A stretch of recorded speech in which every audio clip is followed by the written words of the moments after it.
Oi, pessoal, tudo bem? A gente não tem como abordar outro assunto hoje que não seja essa polêmica envolvendo as declarações do presidente Lula na Etiópia, que comparou as ações, a incursão terrestre israelense na faixa de Gaza ao, ao holocausto cometido pelos nazistas contra os judeus. Isso aqui em Israel pegou muito mal.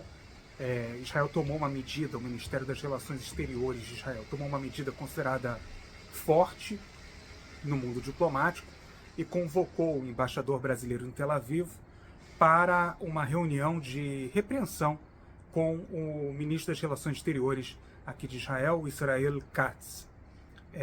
A própria imprensa israelense ficou surpresa com o local onde isso aconteceu, porque, segundo o protocolo da diplomacia israelense, não é a primeira vez que um embaixador é convocado pelo ministro das Relações Exteriores daqui, evidentemente, e normalmente essas reuniões acontecem no Ministério das Relações Exteriores em Jerusalém. Dessa vez não foi o caso. O embaixador brasileiro Frederico Maia foi convocado a Jerusalém, mas o encontro com Israel Katz aconteceu no Museu do Holocausto em Jerusalém.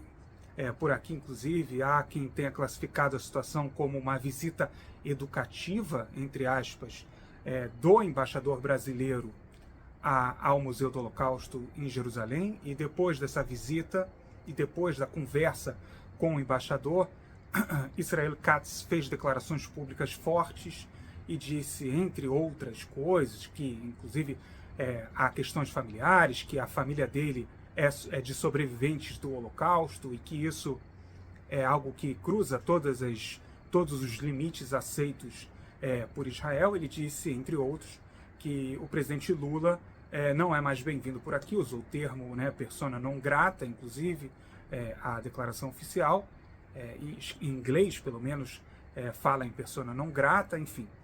E isso também causou uma crise institucional entre Israel e Brasil. É importante a gente lembrar o seguinte: o presidente Lula já havia feito outras críticas a Israel, mesmo no curso dessa guerra na faixa de Gaza, fez discursos fortes e declarações fortes em relação a Israel. O Brasil apoia também o processo movido pela África do Sul contra Israel na Corte Internacional de Justiça em Haia, sob acusação de genocídio, mas nada disso causou uma crise institucional tão grande como essa declaração, essa equiparação que o presidente Lula fez na Etiópia sobre a incursão israelense na faixa de Gaza ao Holocausto, né?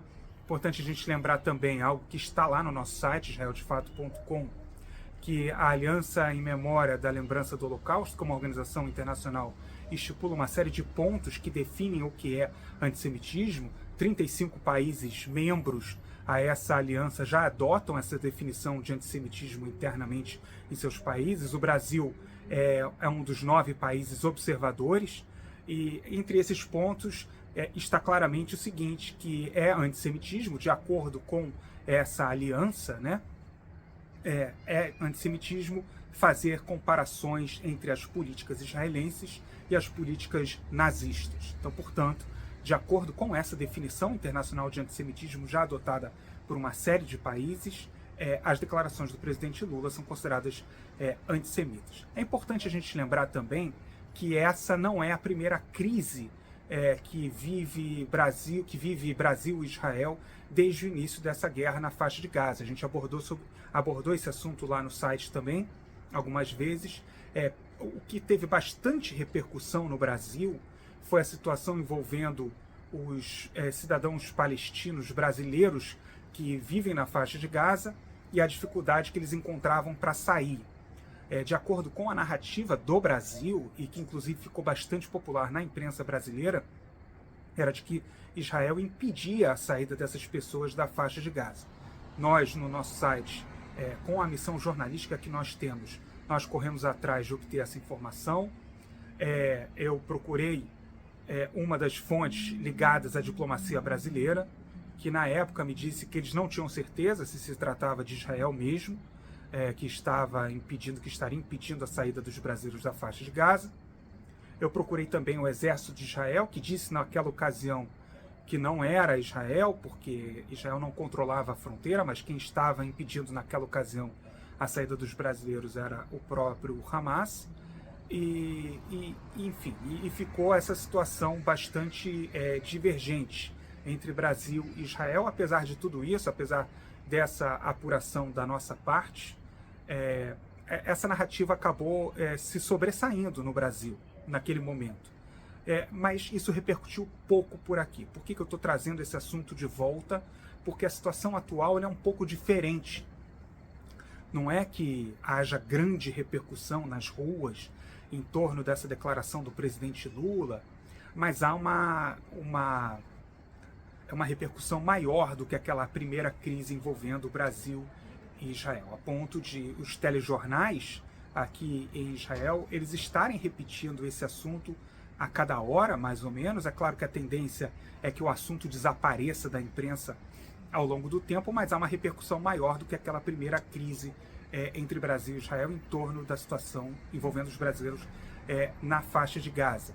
A situação por aqui também em relação a isso, importante a gente lembrar, pode estar relacionada, aí é uma questão de análise, não informação, a essas prioridades geopolíticas do Brasil, né? A gente sabe que o Brasil considera muito relevante esse papel de liderança do chamado Sul Global, e um dos maiores entes políticos do chamado Sul Global é os BRICS, né?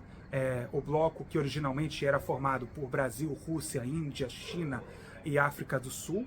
E se a gente pensa hoje nessa guerra envolvendo Israel e o Hamas na faixa de Gaza, há alguns países desse bloco que têm posições bastante desfavoráveis a Israel, como o caso do próprio Brasil, da Rússia, da China e da África do Sul, que é o país que moveu essa ação de genocídio contra Israel na Corte Internacional de Justiça, né, como a gente já explicou por aqui. E há agora, em 2024, a ampliação do bloco. Esse bloco vai contar com novos membros, como a Arábia Saudita, por exemplo, mas também o Irã. O Irã é um caso particular, porque não é que o Irã seja contrário a determinadas políticas de Israel na faixa de Gaza, ou em relação aos palestinos, ou em relação aos assentamentos judaicos na Cisjordânia, que inclusive são contestados pela comunidade internacional mesmo, mas o Irã ele é contra a própria existência de Israel. Então, o Brasil está inserido num bloco que tem atores presentes nesse bloco com posições bastante extremistas em relação a Israel. Então, é improvável também que essa oposição do Brasil a Israel nesse momento é improvável que ela esteja desvinculada de uma visão mais ampla do Brasil sobre o seu papel na comunidade internacional nesse momento. Eram essas as reflexões que eu queria trazer por aqui. Espero que vocês tenham gostado e até um próximo vídeo.